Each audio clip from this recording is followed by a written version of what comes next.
Hey everybody. Cash secure puts is one of the best ways, the most passive ways to utilize your collateral, utilize your capital, and make an income. I'm going to show you in this video how do you select the stocks and the strikes in order to make money off of cash secure puts. All right, let's get into it.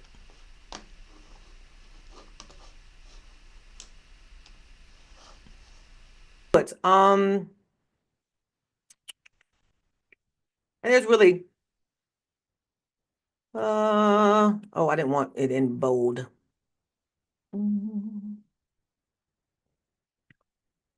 If you're selling them for income, select the strike below current price, of course.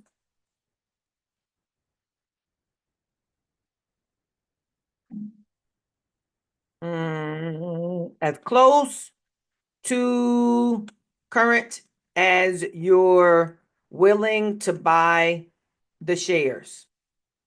Okay, if you're selling the cash secure puts for income, you want to select the strike as close to the current price,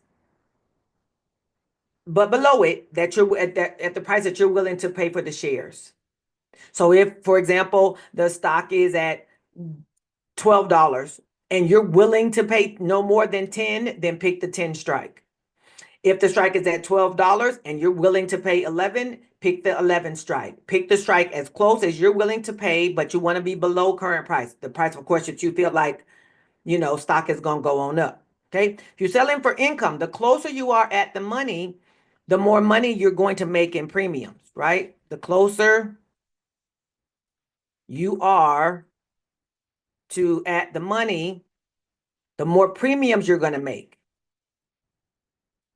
Okay, anytime the further we go away from at the money, there's less premium. It happens that way on the buy side or the call side. I mean, buy side or sell side. If you're doing buying contracts, when you go further out of the money, the contracts get cheaper. If you're right there at the money, they cost more. Remember, if somebody's buying it for $200, that money that money goes to the seller, right? So the whole seller buyer thing, the price is going to be right around the same place, right? The closer you are to at the money, the more premiums you're going to receive. But you want to also be at a price that you're willing to pay for the shares. Okay? If you're selling cash secure puts for share acquisition, if you're just getting it for the shares, you want to select the strike. Okay, of course, below current price.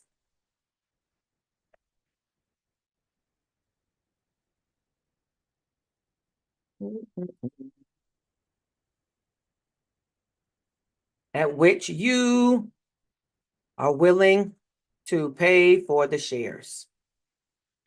So if, for example, you're looking at something like an Apple, maybe you're looking at Apple shares or Palantir, which is now at $74, by the way. It was hovering in the 60s. I knew it wasn't going to stay in that 67 range for long.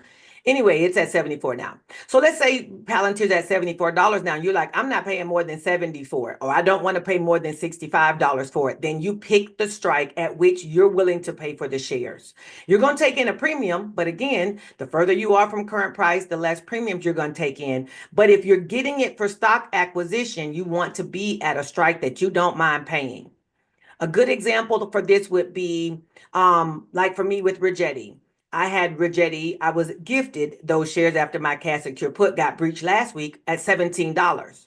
Well, I went after that and started selling cash secure puts, but I'm selling cash secure puts like in the $10 range, because if I get more shares of Rigetti, which I ended up buying shares, but when I get more shares of Rigetti, I want them in the $10 range. So I want them to keep my cost, I want them to bring my cost basis down. Cash secure puts is one of the premier strategies for an option seller. It's a part of the wheel strategy, but basically it's where you sell puts. If you really want to learn more about that, you can follow the link in the description and get to the training that I've created. right? So that would be another reason. Maybe you have something that is at a higher cost basis or a higher average cost per shares, and you want to acquire more shares, but you want them at a cheaper price, then you pick a strike that's going to balance your average cost and bring your average cost down. Okay?